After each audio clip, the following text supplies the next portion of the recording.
देखिए भाई, blood relation का बहुत अच्छा क्वेश्चन है और इस एक क्वेश्चन से हम ब्लड रिलेशन के जितने भी क्वेश्चन होंगे उन सबको बनाना सीख लेंगे।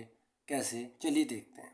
तो क्वेश्चन क्या कह रहा है, जी आर की माँ है, आर एस की माँ है, एस टी की पुत्री है, टी जे का भाई है, जे एल की माँ है, एल क्यू की पुत्री है और क्यू डी का पुत्र है। तो टी का जी से क्या संबंध है? ठीक है भाई, देखिए इसका फिगर या डायग्राम बनाने की कोशिश करते हैं। ठीक, पहली लाइन क्या है, जी आर की माँ है।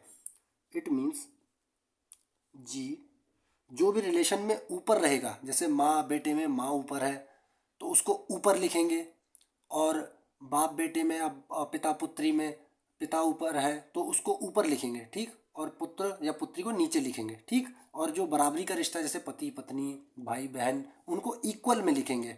ये बहुत सिंपल तरीका है ये क्वेश्चन करने का। तो देखिए कैसे लिखते हैं। पहली लाइन है जी आर की माँ है, तो ये होगी भाई जी किसकी माँ है, आर की। भाई ये लो भाई, आर की क्या है, माँ। इट मीन्स जी का सेक्स या जेंडर डिफाइन हो गया है कि वो माँ है। इट मीन्स वो फीमेल होगी, तो जो भी जेंडर रहेगा उसको, जो भी वो पर्सन है उसके नीचे छोटा सा लिख देंगे ब्रैकेट में। ठीक, और जो भी रिलेशन है वो बीच में लिखेंगे। अब जी आर की माँ है तो इससे हमें आर का सेक्स या जेंडर तो पता चला नहीं, सिर्फ जी का ही पता चला, तो यहाँ लिख दीजिए मदर। ठीक, ठीक। अगर हमें जी का नहीं पता चलता जेंडर और आर का पता होता तो हम सन या डॉटर जो भी हो लिख देते, उससे कोई दिक्कत नहीं आती। माँ बेटी ही रहेंगे या माँ बेटा ही रहेंगे दोनों। ओके, ठीक है भाई। अब देखिए इसके इसके बाद अगली लाइन क्या है, आर एस की माँ है। आर एस की माँ है, इट मीन्स आर की भी एक पुत्री है जिसका नाम है एस, या फिर पुत्र है। इससे अभी हमें इसका जेंडर नहीं पता चला है, लेकिन आर का पता चल गया कि वो माँ है। इट मीन्स आर भी क्या हुई, फीमेल। ठीक, और क्या हो गई, मदर हो गई भाई। ठीक है भाई, बहुत आराम से करेंगे क्वेश्चन को पूरा समझ के। ठीक है भाई, ओके। अगली लाइन क्या है, एस टी की पुत्री है। एस टी की पुत्री है, लेकिन एस, इसका मतलब एस का जेंडर पता चल गया कि फीमेल है क्योंकि वो पुत्री है भाई, डॉटर। ओके, लेकिन एस तो आर की भी डॉटर है और आर क्या है, इसकी माँ है। इट मीन्स टी क्या हुआ भाई, एस का भाई बाप ही तो हुआ, तभी तो दो लोगों की पुत्री हो सकती है। अब दो माँ या दो बाप तो हो नहीं सकते। जब एक माँ है तो दूसरा क्या रहेगा भाई, बाप रहेगा। इसका मतलब एस टी की पुत्री है, इसका मतलब क्या हुआ कि भाई ये जो टी है ना मेरा, ये टी, ये भाई आर का हस्बैंड होगा। होगा कि नहीं भाई, 100%। वरना ऐसी कोई कंडीशन ही नहीं है कि ये बाप बन जाए इसका। ठीक भाई, और जब ये हस्बैंड है तो ये मेल रहेगा। कोई दिक्कत, बिल्कुल दिक्कत नहीं। अब टी जे का भाई है। टी किसका भाई है, जे का। इट मीन्स मैं लिख दूं जे ब्रदर। आप पेपर में इसको शॉर्ट में भी लिख सकते हैं, बी एच एम ऐसे करके। मैं समझाने के लिए पूरा पूरा लिख रहा हूँ। अब इससे क्या पता चला भाई, जे टी का भाई है, सॉरी टी जे का भाई है। इससे हमें जे का जेंडर या सेक्स उस नहीं पता चल रहा है तो हम नहीं लिखेंगे अभी। ओके, आगे देखिए, जे एल की माँ है भाई। ठीक है भाई, इससे अब पता चल गया भाई जे क्या है, एल की माँ। इट मीन्स एल को यहाँ नीचे लिख दो, जे क्या हो गई, माँ। इट मीन्स फीमेल होगी 100%। ठीक है भाई, क्या होगी, मदर। बहुत आराम से करेंगे भाई।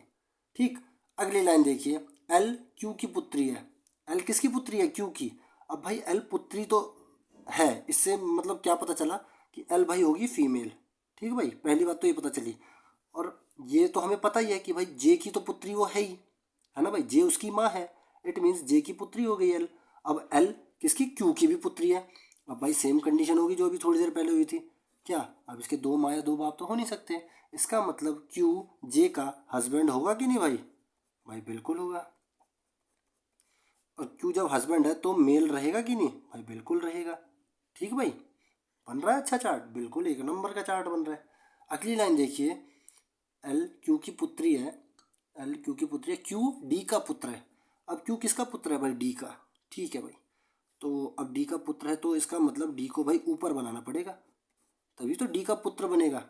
लेकिन हमें ये नहीं पता चल रहा इससे कि डी मेल है कि फीमेल, तो हम हमें ये पता है कि क्यू मेल है तो हम यहाँ सन लिख देंगे भाई। ठीक है भाई, कोई दिक्कत नहीं होगी। इससे हमें इसका जेंडर, डी का जेंडर तो नहीं डिफाइन हो रहा, लेकिन हमें क्यू का जेंडर डिफाइन है, इसीलिए हमने सन लिख दिया। ठीक भाई, ठीक है। अब क्वेश्चन क्या कहता है, अब क्वेश्चन कुछ भी पूछ ले मुझसे, मैं सब बता दूंगा, क्योंकि मुझे ये पूरा इनके रिश्तेदार, इनके कुनबे, खानदान या परिवार की जन्मपत्री मेरे हाथ में आ गई। ठीक भाई। अब वो पूछता क्या है एंड में, टी का जी से क्या संबंध है भाई, खोदा पहाड़ और निकली चुहिया। उसने पूछा हमसे वही जो हमने तीसरा रिश्ता लिखा था उसी में, टी का जी से क्या संबंध है। लेकिन भाई ये पूरा डायग्राम इसलिए बनाया गया है ताकि आपको अच्छे से समझ में आए कि ब्लड रिलेशन के क्वेश्चन को कैसे सॉल्व किया जाता है। ठीक है भाई। अब पूछ रहा है टी का जी से क्या संबंध है। भाई टी का जी से क्या संबंध है भाई, दामाद है। What is relation of T with G, भाई दामाद है। क्या, सन इन लॉ। कोई ऑप्शन है, सन, डॉटर, सिस्टर, ऑप्शन डी रहेगा भाई मेरा आंसर, ऑप्शन डी। क्या है भाई टी जी का, भाई देखो टी की पत्नी हुई आर और आर की माँ हुई जी। इट मीन्स पत्नी की माँ क्या हुई भाई, सास हुई ना, हुई कि नहीं, इट होगी ना भाई, बिल्कुल। तो टी जी का क्या लगेगा भाई, दामाद लगेगा। ठीक भाई, एक नंबर। और जी टी की लगेगी सास। तो वीडियो अच्छा लगे तो प्लीज़ लाइक करें, चैनल पे नए हैं तो प्लीज़ सब्सक्राइब करें, शेयर करें अपने दोस्तों के साथ, और कमेंट बॉक्स में अपने सुझाव ज़रूर कमेंट करें। आपका बहुत स्वागत है। जय राम जी की। धन्यवाद।